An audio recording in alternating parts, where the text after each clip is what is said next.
Hello friends, এই দেখছেন মধুমঞ্জরি বা মাধবীলতা। প্রচুর শাখা পোশাখা হয়েছে, আর ওপরের দিকে দেখতেই পাচ্ছেন চাইনিজ স্টাম্পেড বিভিন্ন রকম বোগেনভেলিয়া। প্রচুর ফুল আসবে, আসার সময় হয়েছে, কিন্তু এই গাছটি প্রয়োজনের বেশি শাখা পোশাখা হয়, বারান্দা একেবারে অন্ধকার হয়ে গেছে, তাই আমি রিসা নিচে কেটে ফেললাম। দেখুন তো এবার কত সুন্দর হয়েছে।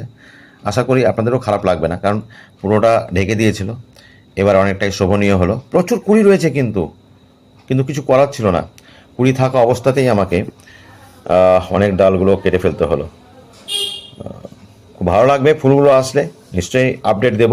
তবে হ্যাঁ, যারা এখনও আমাকে ফলো করেননি অবশ্যই ফলো করে রাখুন, যাতে আগামীতে বিভিন্ন ভিডিও, রিলস, বিভিন্ন লেখা, বিভিন্ন সব কিছু তথ্য আপডেট পাবেন।